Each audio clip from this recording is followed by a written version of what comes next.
Mahilig ba kayo magkape? Yung hindi kompleto yung araw mo pag hindi ka nakapagkape?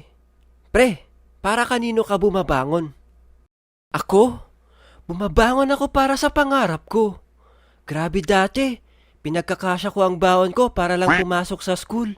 Nakaka-disappoint nga kasi wala akong gamit pang animate, wala akong sariling computer. Hirap pa akong makahanap ng trabaho dati, pero no choice pa rin ako. Tinapangan ko, lumaban ako kahit na may mahal na siyang iba.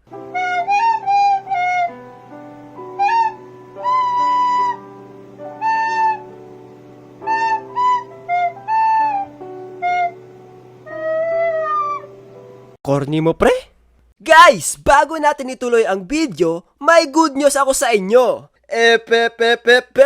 Don't skip the video kasi maglalaro tayo ng Genshin Impact! Isang open world role-playing game na siguradong mag-e-enjoy ang lahat dahil sa visually appealing ang game, characters at storyline.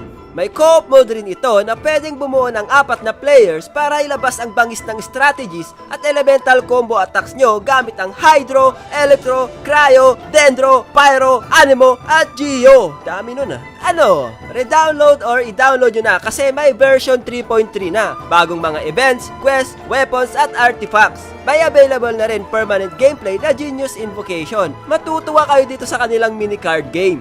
At may mga bagong malulupit na animo characters, isang mysterious 5-star wanderer, at isang 4-star professor of the Sumero Academia Faruzan. Sheesh! Download Genshin Impact now. Link in the description below or scan nyo itong QR code. Available sa mobile, iOS, and Android, PlayStations, and PC. Alright, kita-kits sa game! Nakasanayan natin ang isang bagay kapag lagi natin itong ginagawa. Minsan naman, nakahiligan natin gawin. Sanay ba kayo gumising ng umaga? Ako, sanay ako gumising ng umaga. Pero yung time lang na nag-aaral pa ako. Kasi, di ba, maaga ang klase sa elementary at high school. Putik, mapipilitan ka talaga gumising. Pati na nung naging athlete ako sa school. Kasi, need namin mag-jogging ng umaga. Yung iba naman, sanay na gumising ng umaga. Kasi, may mga trabaho talaga sila. Ikaw, sanay ka ba gumising ng umaga kahit wala ka namang gagawin?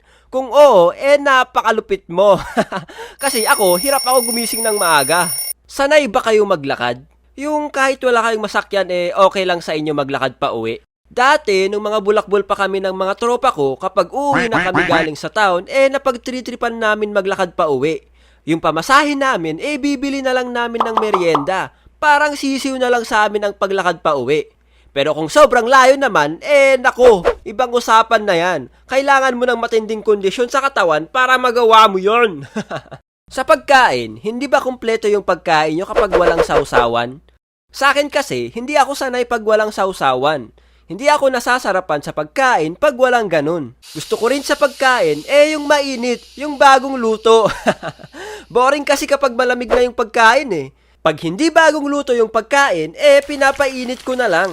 Ang arte mo naman, kakain ka na nga lang.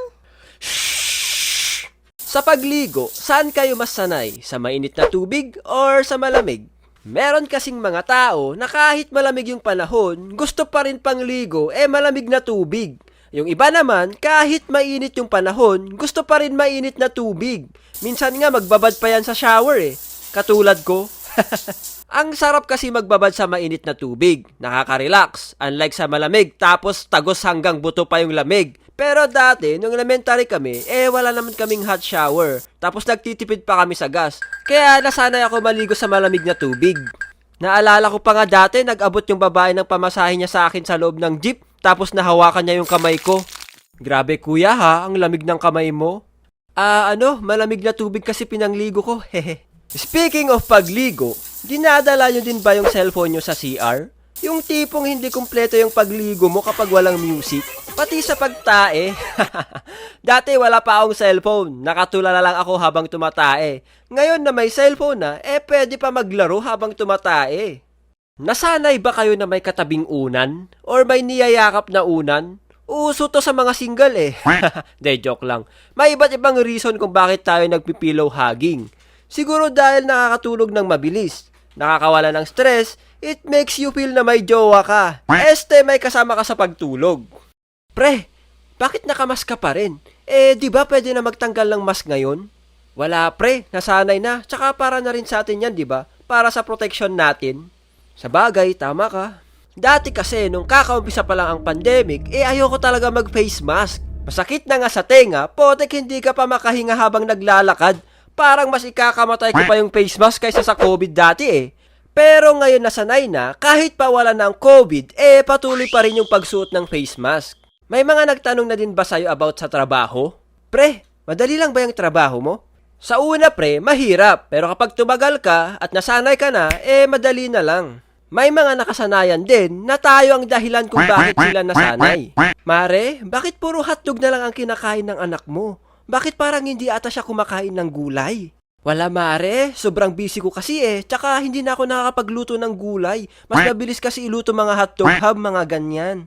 Pero mare, hindi healthy yung mga food na yan. Kaya nga di ko nga alam kung healthy or hindi yung anak ko. Parang puro hotdog ang laman ng katawan. Naalala ko tuloy dati nung umuwi kami ng probinsya. Natatawa kami kasi yung bunsong kapatid namin naghanap ng hotdog, leche, sa probinsya puro gulay ang pagkain doon. Pre, tanungin mo ako.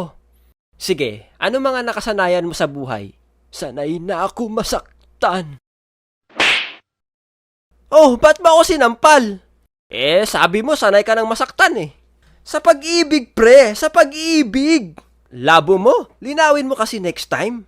Shout out sa mga bumili ng ating merch kay Jimmy Yu Namsu, Glenda Tangan, Jen Rodelas, Annalisa. Thank you guys.